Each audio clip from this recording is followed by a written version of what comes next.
This is a Glarry GMF. You can currently find it available on Glarry's website for around $120.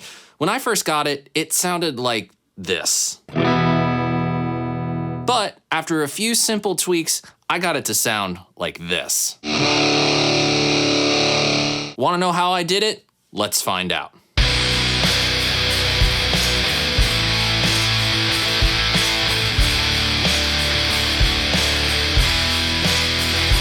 What's going on, my friends? I'm Sean Pierce Johnson, and today on the channel we are going in deep on this Glarry GMF, a cool and affordable Mustang-style electric guitar. Now, I should really caveat that by saying this isn't my first experience with a Glarry.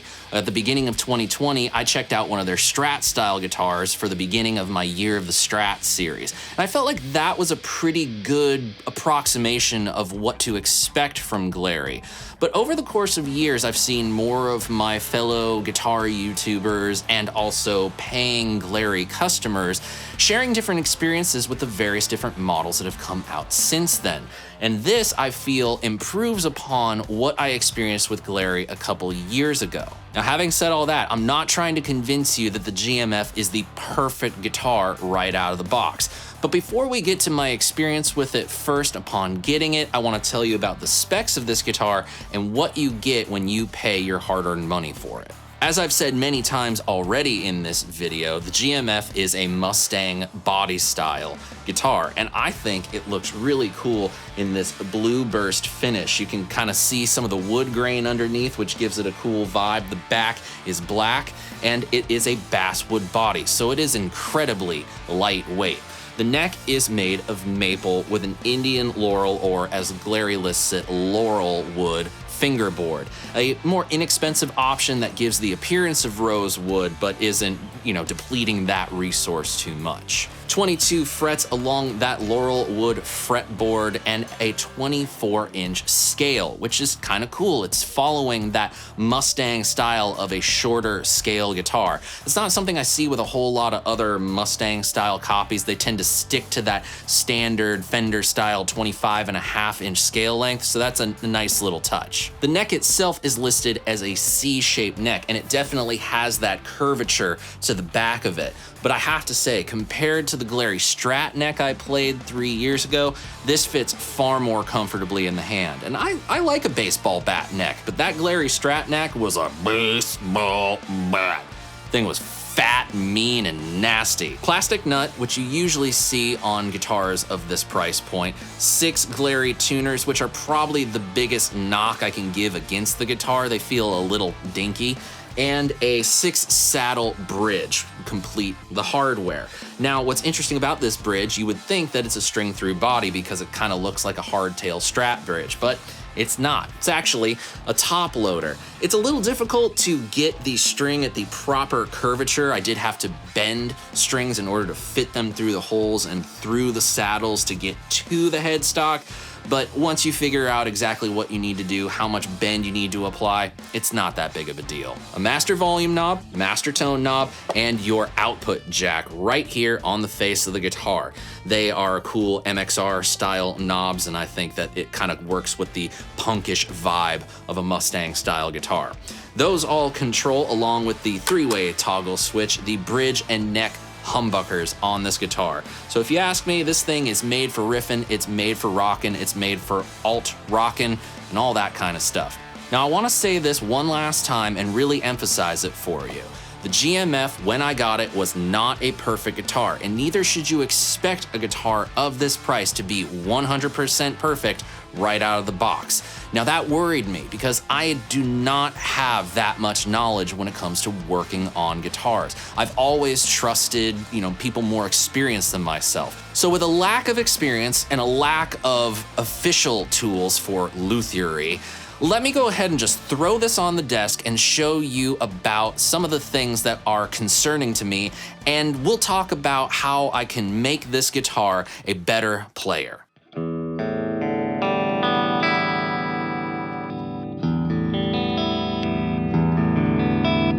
Okay, at least the pickups work, the pickup selector at least. It's not terribly noisy, terribly clicky, only audibly in the room. Volume control. Well, that works. And the tone control works. So at least the electronics are okay, but already I noticed that there's this problem. It seems that possibly the nut slots are a little too high, and I wasn't putting that much pressure down for that E chord, and you can very clearly hear.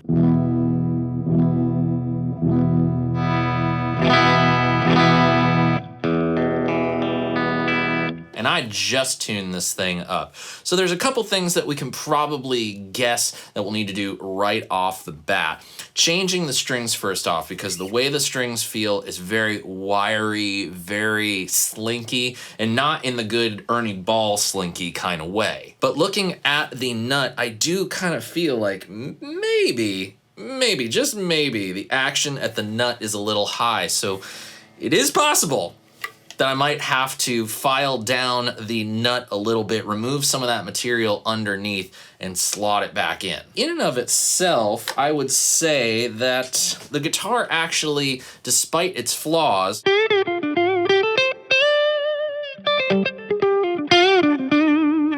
it plays okay. I'm not upset with it, but there's definitely the little things that we need to adjust.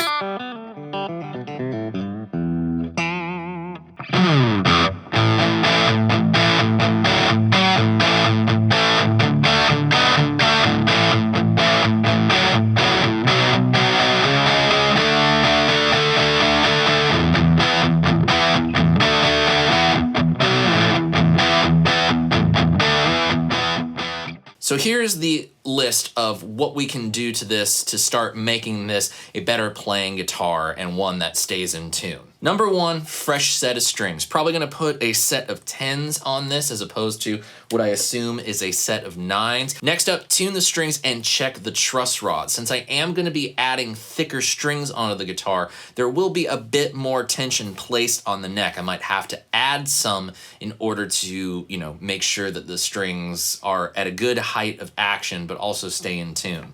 From there, I will adjust the intonation at the bridge, and luckily, most of the strings were sharp and not flat, so I'll be decreasing the length from nut to saddle instead of having to crank the springs further towards the back of the bridge, which already some of them look like they don't have much left to give. Now, the biggest problem I notice is those chords in the open position playing out of tune, and that's even with just moderate strength pushing down on the strings, not a heavy amount.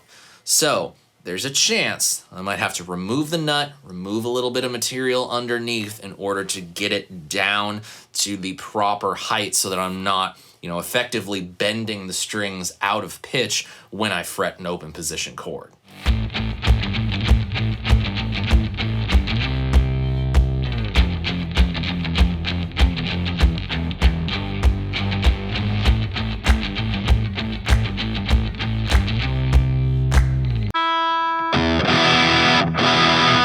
Okay, that's incredible. Already the new strings help it feel a lot better to play.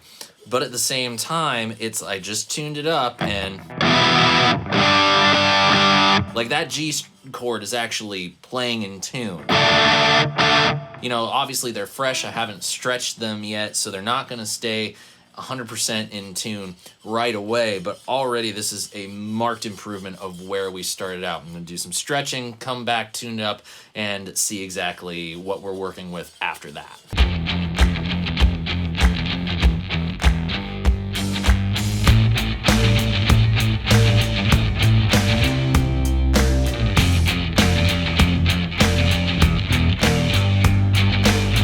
Now, despite my layman's knowledge of everything when it comes to setting up guitars, I think I've got something that is workable here. So let me go ahead and finish tuning this up, and let's go check out some basic clean and crunch tones before we start throwing in a bunch of pedals and having some fun.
Okay.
So even with my terrible knowledge of how to set up a guitar and the lack of actual tools you need to set up a guitar, I've been able to take a guitar where the open position chords did not play in tune at all and make it play enough in tune that I can, play it and not notice it so egregiously. And it honestly feels pretty good. And I have no real problems with it. There's a few things that I would like to, like there's a couple small little things. They're so minuscule, it's not going to prevent me from plugging this thing into a bunch of pedals on the floor and getting all kinds of crazy, which is what we're going to do right now.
So what do you think? Was I able to take the GMF from an out-of-tune guitar that sounded like it shouldn't be anywhere near my hands to a guitar that not only looks cool, but sounds good and is a heck of a lot of fun to play?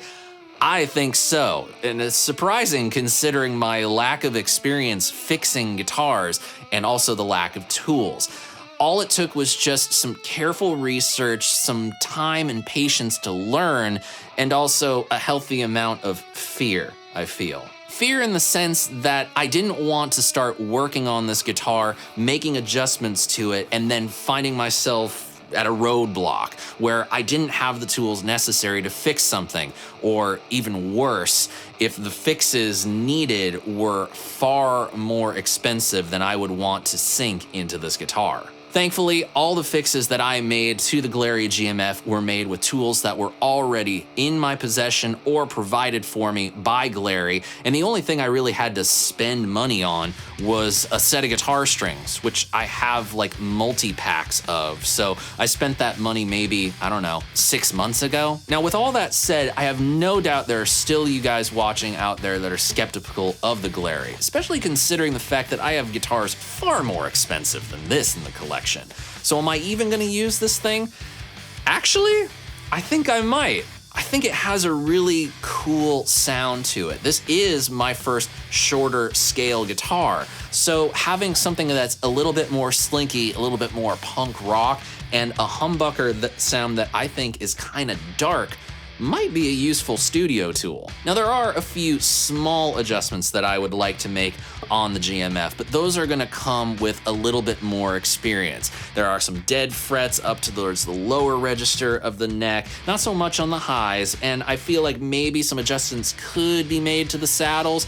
It would also be fun just to mess around with some other pickups in this, but now I'm just starting to get into a whole other territory of things that I don't even want to go into today.